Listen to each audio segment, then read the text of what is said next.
Hey, friends, welcome back to Metacosmios, a podcast with astrological forecasts for past and other cosmic chit chat.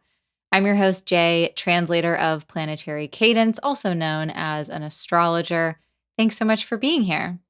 So, my dear friend, someone recently asked me, what does it mean when a transit happens at like 3 a.m.? Does it just not count for my time zone? Does it not actually manifest? Are people in the opposite hemisphere more likely to experience it? What's the deal? And I thought it was such a great question and something that I could explore here on the show because, yeah, I mean, we might have this really lovely new moon happening or a not so nice Mars Neptune square. But if it's happening while we're sleeping, should we really care? And the answer is yes. And while it might be true that the manifestation of particular transits will be more potent than others, that mostly has to do with our own chart rather than where we're located in the world. So, the way that the current transit is interacting with our chart is going to have the most impact overall. Because, yeah, I mean, transits that are happening at 3 a.m. don't just not happen. A couple of weeks ago, transiting Mars, so Mars that is currently moving around in the sky, was in an opposition with my natal moon. And that aspect perfected at around 2 or 3 in the morning, my time. And I was awake and I was frustrated and agitated, very Mars moon kind of keywords there, and, feeling restless in your body. And so I was annoyed, but it also made me laugh because I was looking at the chart and thinking yeah, of course, this is happening. Now, I don't always wake up if I'm having a transit during sleeping hours, but I did with this one. And I also felt that transit the previous day and the following day because transits tend to build as they reach their peak and then begin to dissipate. It's kind of like a roller coaster, like when you're going up the track and then you reach that kind of plateau and then kind of hover there for a little bit, and then there's the descent down.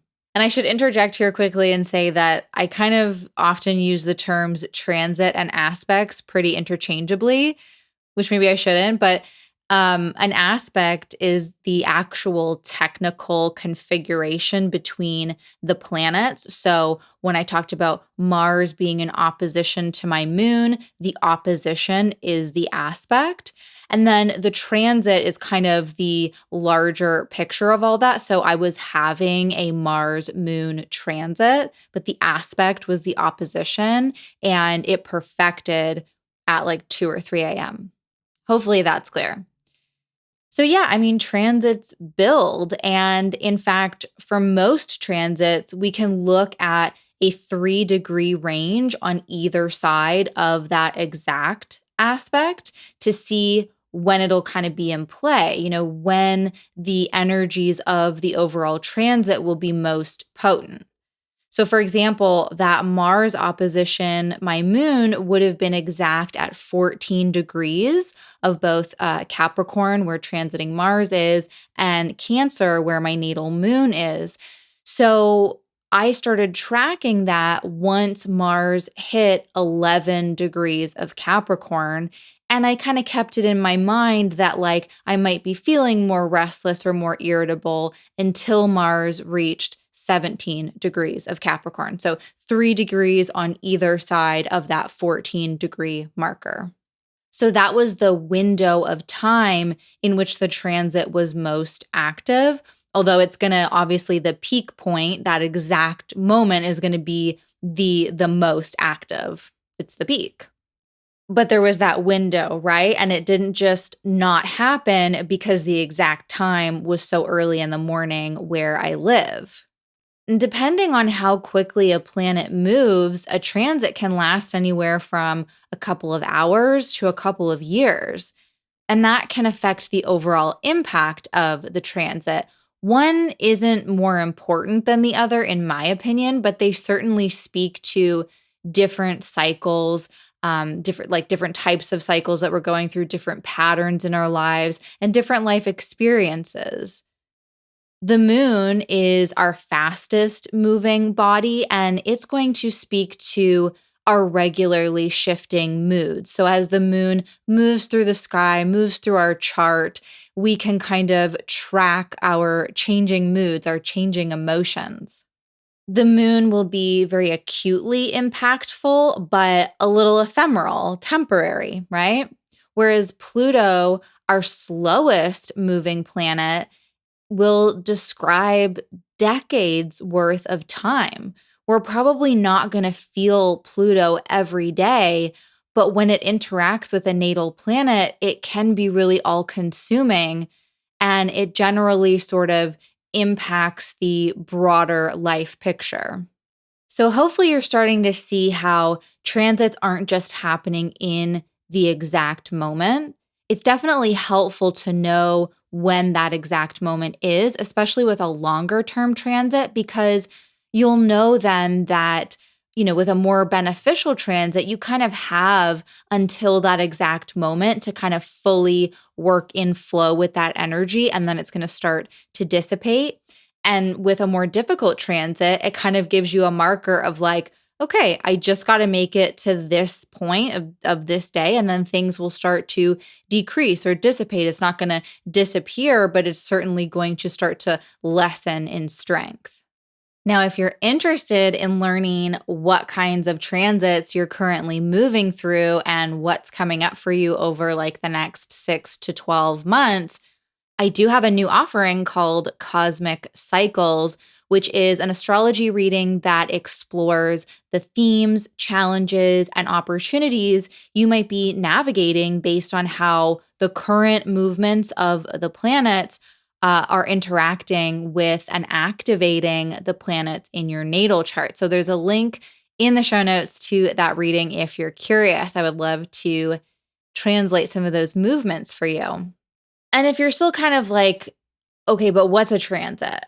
Well, maybe you listened to a previous episode of the show, like when Sarah joined me to talk about Saturn in Pisces and decolonization. If you haven't listened to that, definitely go and check it out. But Saturn in Pisces is a transit. It's a transit that we're all currently experiencing. Saturn will be moving through whatever house in our chart connects with Pisces. It's been there since March of 2023, and it's going to be there through 2024, and I believe through 2025 as well. I don't have the exact dates in front of me, but that is a transit that we're all moving through. Maybe you listened to the previous episode about the many conjunctions that Pluto is having. And Pluto in Aquarius is also a transit that we're all collectively navigating. But the specific aspects that I discussed in that episode, the Mercury, Mars, and Venus conjunctions with Pluto, those were collective transits. They're happening between planets currently moving through the sky. And so they speak to energies and stories that the planets are weaving on a collective level. But those very same planets are also helping to weave a personal story for each of us as they interact with and activate planets in our own chart, or even as they bring their energy to a specific house in our chart. So even though we are all going to experience that Mercury-Pluto conjunction in Aquarius, the Mars-Pluto conjunction in Aquarius, the Venus-Pluto conjunction in Aquarius, it's going to play out in multiple different ways, depending on where we have Aquarius in our chart, as well as what planets we might have in Aquarius, what natal planets, and, what houses Mercury rules over in our chart, Mars rules over, and Venus rules over, because the transiting planets are going to have an effect on the houses that they rule in our chart. So transits can be really layered and complex, and they're so much more than just that exact moment when they perfect. And I thought, to kind of build on that question, to build on this topic of transits, I thought it might be helpful to maybe take it back to basics a little bit and offer a very simple and easy way to get started with tracking your own transits, which can help you to get more acquainted with your natal chart as well. So, I'm going to talk a little bit about tracking the sun and the moon as they move through the sky and how we can apply that to our chart to create a really personalized monthly and yearly calendar for ourselves.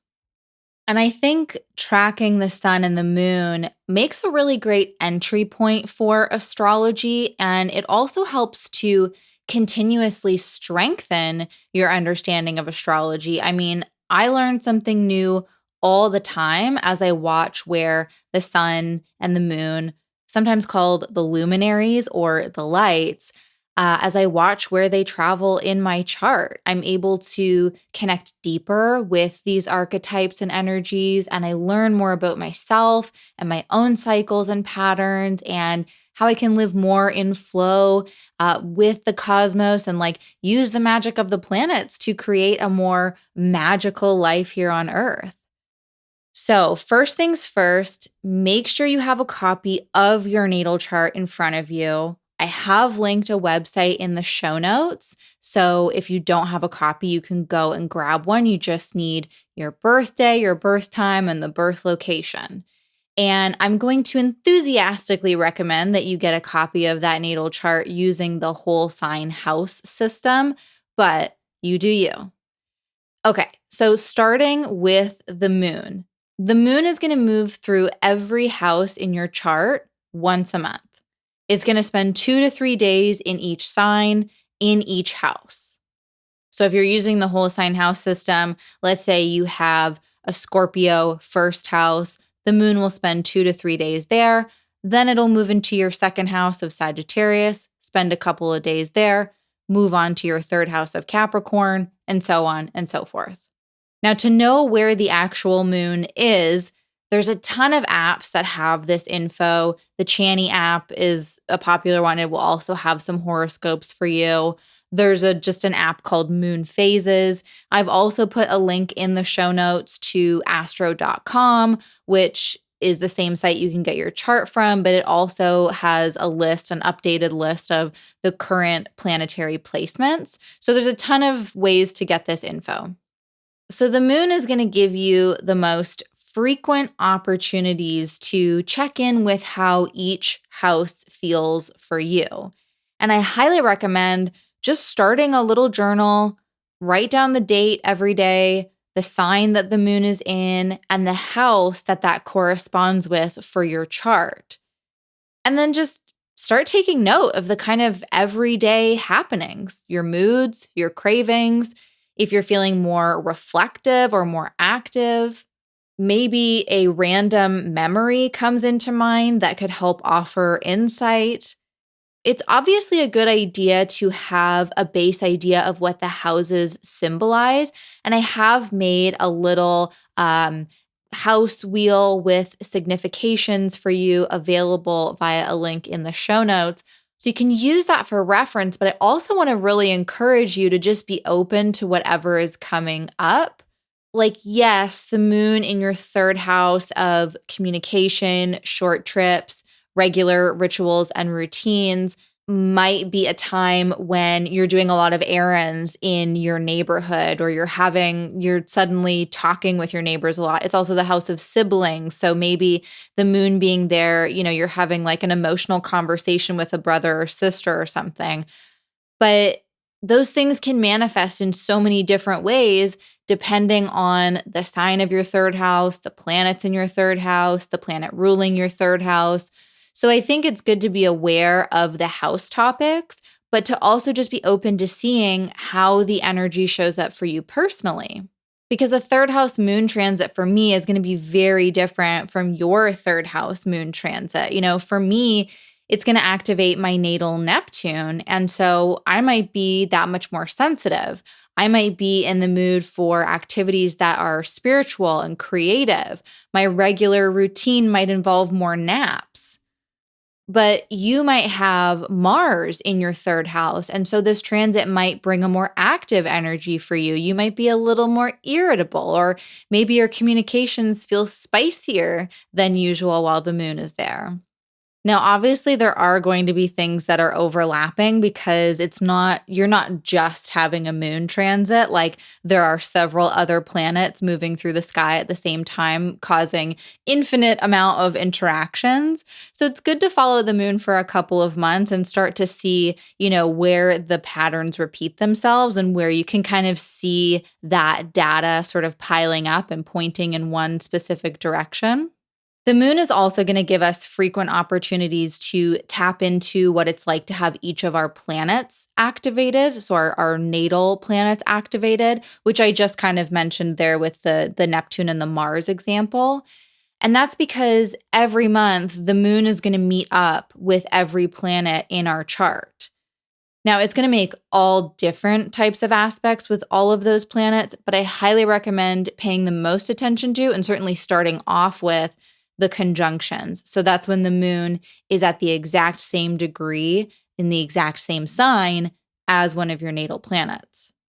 The moon really helps us to gather and receive the stories of our natal planets by bringing them into the physical body, into the lived experience. And that extends to the zodiac sign and house placement as well. I think, the moon helps us connect more tangibly and emotionally with all of these different energies and landscapes. So by paying attention to where the moon is, we can learn more about our regular cycles and patterns, which might not be life-changing information, but we can certainly use, the understanding of those regular rhythms to assist in other larger transits that are maybe bringing those life-altering experiences. For example, like if we are aware that the moon in the 8th house tends to be a more difficult few days of the month for us, we can maybe go a little easier on ourselves when we are unable to show up in the ways that we were the previous day or, the last week or something like that. So now for the sun. These are also very regular and frequent transit patterns, but they happen over the course of a year instead of a month. So the sun will visit each house just once throughout a 12-month period. So again, the moon will move through every house every month, whereas the sun will move through every house every year. So the moon is on essentially a 30-day cycle, a little bit less, and the sun is on a 12-month cycle. And where the moon might have helped to point out cycles of moods and emotions, food cravings, sensitivity, comfort, security, how we want to nourish and be nourished, the sun is going to point to where a lot of our focus is going, where our attention is turning towards. The sun is that central figure of the solar system. And so it's this organizing principle that everything kind of gets oriented around. It's the area of the chart and of the life where we feel a vitality, a warmth, a spotlight. So these transits help us to become more expressive in a certain area of life, or they nudge us towards expressing ourselves more in those areas. Maybe even taking on leadership roles in those areas. The sun wants attention, and so it calls for that in whatever house it's visiting. And it'll also put the spotlight on other transits happening in that area of the chart. So for example, when the sun moves into Pisces this year, it's going to bring a heightened emphasis to the Saturn in Pisces transit. Now, you can check that same link that I mentioned for seeing where the moon is to see where the sun currently is. But, if you follow zodiac seasons, then you'll know where the sun is because that's what determines the seasons. So when astrologers say like it's Pisces season, that means that the sun specifically is transiting through Pisces. So we could have planets that are in Aquarius or Capricorn or over there in Taurus, but if the sun is in Pisces, then that means it's Pisces season. If the sun is in Aries, then it's Aries season. And so if you know your chart just a little bit, if you know that Pisces is your first house, then you'll know that Pisces season is also a first house sun transit for you. And the sun being in the first house, that's like the beginning of a new cycle, for the first house, but for you in general, because the first house is the house of self. So the sun coming there is like this refresh. It's a recharge. There's more focus on self-expression. You might be open to putting yourself out there a little bit more. If the sun is visiting your 10th house, then the focus will more likely be on career or your public reputation. This is a very visible part of the chart, so it almost doubles down on that spotlight energy. You could see, maybe taking on a more publicly visible role or some sort of leadership position. Maybe you're figuring out new ways of promoting your talents. When the sun transits your 5th house, this might be a time when you're able to prioritize creativity or romance. If you have children, this might be a time when they just need more of your attention. There might also be a feeling that what's really vitalizing you when the sun is in the 5th house is spending more time on hobbies and just having fun. Now, while I record this, it's Aquarius season, which means that the sun is in my 4th house, which is where topics like family, home, living situation, ancestry, parents, those types of themes are activated. And of course, for all of us, that also means that the Pluto in Aquarius transit is being spotlighted. And I shared this story in my newsletter, but I have this tree in my backyard that is beautiful and it's so nice in the summer, but unfortunately it's also very dangerous. We've had multiple incidents over the last several years where branches have fallen and done serious damage to the property. And of course, we're worried that one day it won't be the property, it'll be a human or an animal that gets hurt. So we've been trying to get it removed for a long time, like for several years, but we don't own the property, so it's been a little bit out of our hands. But anyways, we finally got a date for the removal, and it's during Aquarius season, but it's also when Mars will arrive in Aquarius and make a conjunction with Pluto. So yeah, this goes a bit beyond just a sun transit. This definitely brings in the transformational quality of Pluto, the cutting nature of Mars, but the sun is nevertheless in Aquarius, bringing the overall focus, for me at least, towards the home. And we've had to do a few things in our backyard and, rearrange some schedules to prepare for this removal. So there's been more of a focus on home and living situation.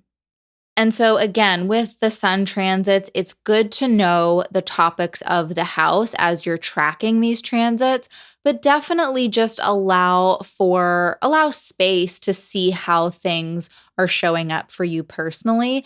Another layer you could maybe add at this point is thinking about okay, as the sun moves through the chart, it's also going to be connected to your Leo house because the sun rules Leo and will therefore have an impact on your Leo house.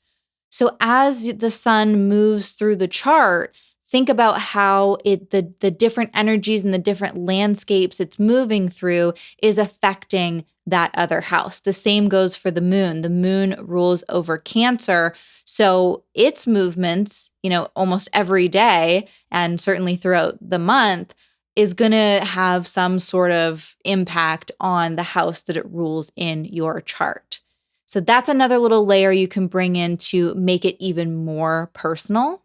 And then the next step that you can take when you're ready, once you get a little bit of a handle on the sun and moon transits, my next recommendation would be to add in the ruler of your ascendant, the ruler of your rising sign, because the movements of that planet is going to be especially important for you and your chart. That's going to bring another highly personalized lens for viewing your patterns and cycles and life events. So to use myself as an example again, I have a Scorpio ascendant, which means that Mars is the ruler of my ascendant. And, I was just talking about how Mars is going to be moving into Aquarius on the same day that we are getting that tree removed. And I really see the tree debacle as being kind of triggered by the entrance of Mars into my fourth house, joining with the sun, bringing extra emphasis to that area of life. And it's the first time that it's meeting up with Pluto. So there's just a lot of emphasis there. And it really just adds another layer to that story. So, transits, they still happen even at 3 a.m. and they really activate the planetary promises within our natal chart. They highlight a window of time within which we can explore new opportunities, new challenges. We can grow, we can change, we can more fully explore certain parts of ourselves and our lives. Like that's the kind of work that we can do with tracking transits. All right, I hope this has been helpful. Definitely reach out if you have any questions. You can find me at Jasmine's Astrology on Instagram and Threads. You can also book a Cosmic Cycles reading with me. Those transit readings focus a little bit more on the outer planets, but I'll also be taking a look at your ascendant ruler and any other really important planets in your chart. So hit me up for one of those. Come hang out with me on social media. Get in touch. I'd love to know what you thought of this episode. And let me know how your tracking goes. I want to hear all of the results that you get and all the insights. And that's going to do it for this episode. Thank you so much for listening. Happy transit tracking. And until the next episode, I'll catch you in the cosmos.